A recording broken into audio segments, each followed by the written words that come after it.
How's it going, everyone? It's Bomberman Dan bringing you a professional Heart of the Swarm replay today. In today's game, we have Millennium Goswser, our Zerg player, spawning in the top right-hand spawn of Daybreak, and we have puCK or LeiYa as our ProToss player, spawning in the bottom left-hand spawn here. And again, this is going to be a ladder match, so there's not really going to be a best of 3. This is just going to be a single game here to watch, so we'll have to see if these players are going to do any like batshit crazy stuff or anything like that. So we'll have to see what goes on for these players. We have puCK, known as a pretty consistent streamer, not really tournament results-wise. puCK has some very cool micro videos on Colossus drops and whatnot, Colossus Warp Prism micro. And we've seen Goswser here, and if you didn't see his run at MLG Dallas, it wasn't too much of a run considering he didn't make it a game or a series in, but he played very, very well against Bomber in what might be the best or the most entertaining series of the entire tournament. So definitely check that out at the MLG Dallas Goswser versus Bomber. A very, very good series there. So it looks like puCK is going to be doing some sort of fast expand, whether it be a gateway or a forge. We definitely see this pylon on the low ground here to start the wall off, so we'll have to see what puCK does there. Goswser, on the other hand, we don't see a spawning pull down yet, so it looks like he might want to go for some sort of hatchery first. I've been seeing a lot more on the ladder anyhow, a lot of more Nexus first, a lot more hatch first kind of play. Because you can sort of start to get away with that a little bit more. ProToss especially, if you can kind of get a fast mothership core up if you go gateway opening, or just kind of go fast forge and whatnot.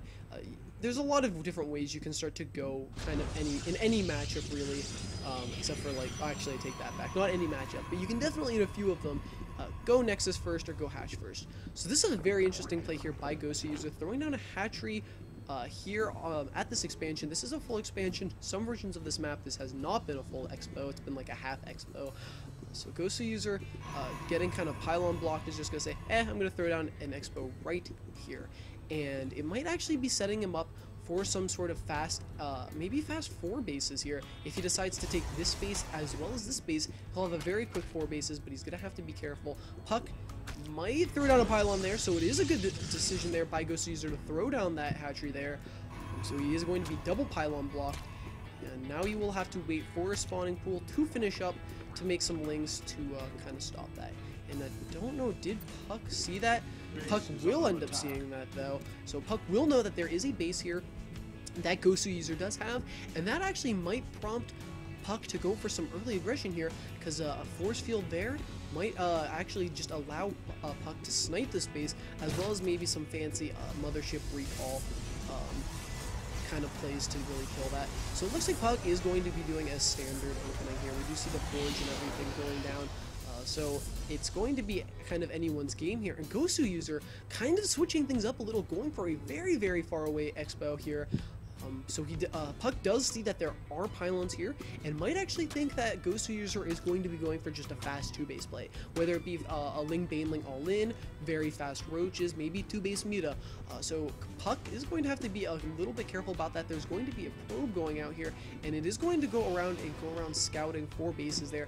So puCK, being a very good player here, is going to check around and say, hey, well, I saw that you kind of expanded at a very wonky position up front here. Maybe you're going to be expoing somewhere else, and hoping that I don't see it. And again, look what I said, Goswser is going to be going for a very fast 4 bases. I wonder if he's going to cancel this. I mean, there's no point now because seeing that it's almost done. But puCK is just going to actually keep the probe there. So might know that something's up, might know that there's a base there. But it looks like Goswser is going to have this fast 4 bases here. It only has drones at the 2 though.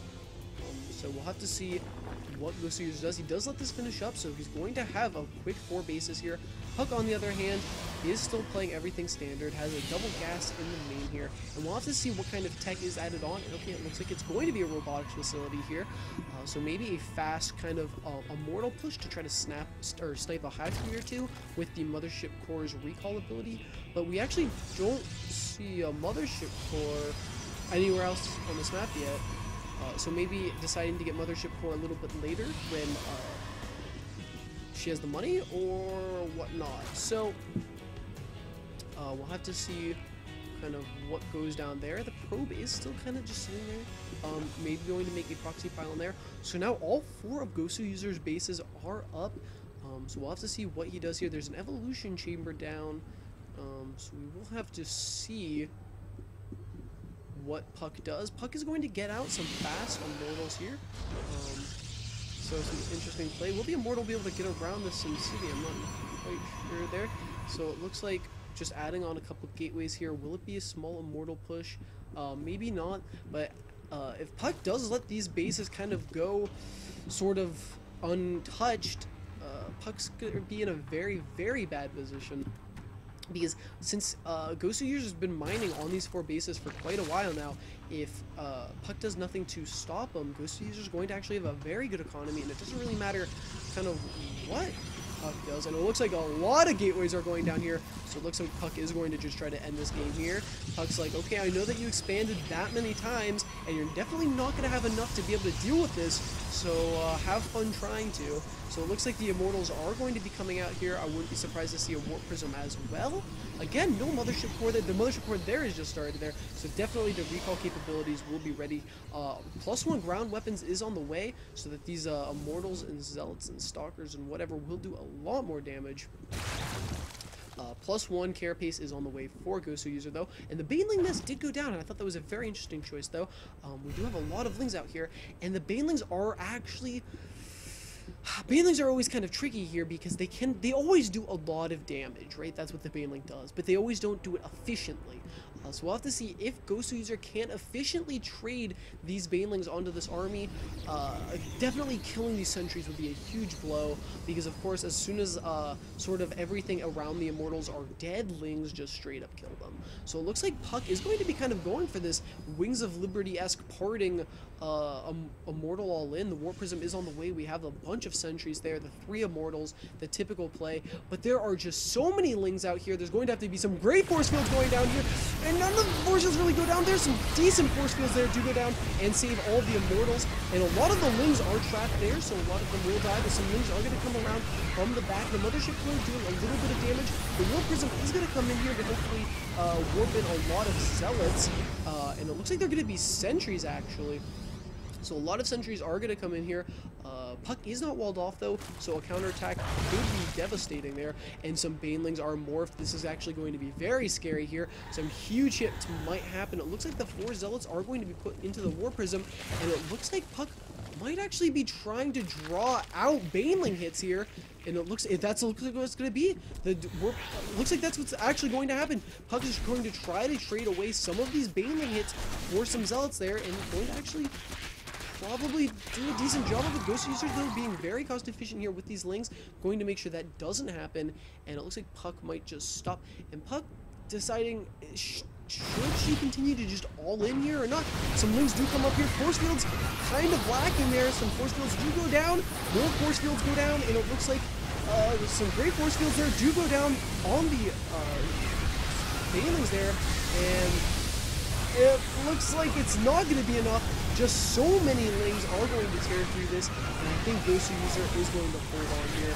I don't really see how puCK is going to kind of come back from that. Going to units lost. Yeah, it's actually favoring Goswser user, but given that he has been on 4 bases this entire time, I'm not entirely sure, you know, how puCK is going to really come back from this. I mean, puCK can still continue to push, trade efficiently and whatnot, but we'll have to see there, because puCK is just going to be adding on 2 gateways. There's no sign of a 3rd going down here. There's definitely enough minerals to do so, but it looks like puCK is just going to continue to push out here. The mothership core not doing all that much. No time warp. There's been full energy. So we'll have to see. puCK is going to be pushing forward here, but 2 spine crawlers are going to be finishing up here, and that is going to do a lot of damage to these stalkers. It looks like the lings are going to kind of push in here. Force fields are going to go down. Some banelings do hit on only the stalkers though, so actually very good trade there for puCK. Not really losing much of anything, and some banelings actually dying in the process.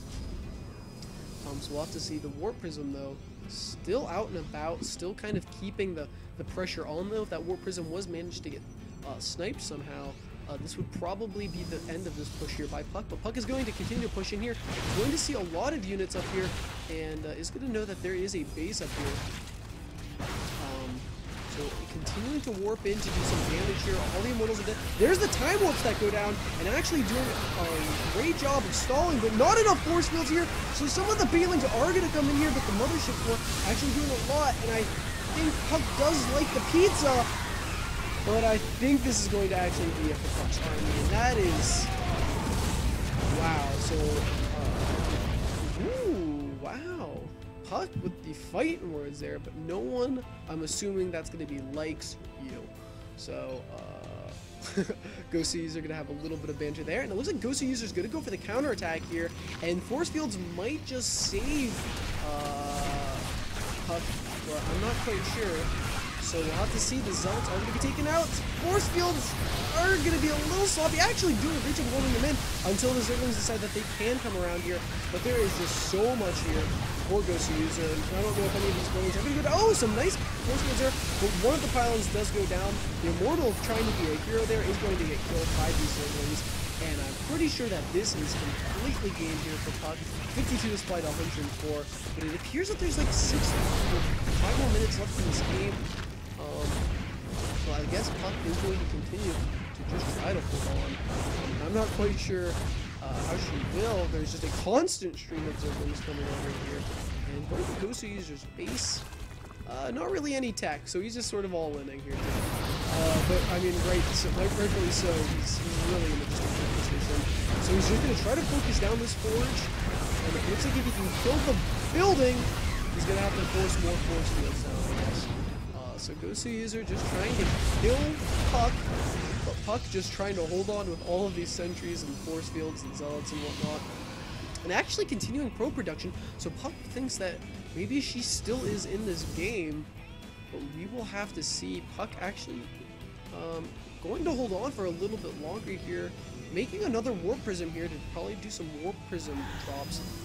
That might actually keep puCK in the game a little bit longer if she can control these drops really well, like she's done with her Colossus, and keep Goswser in his base.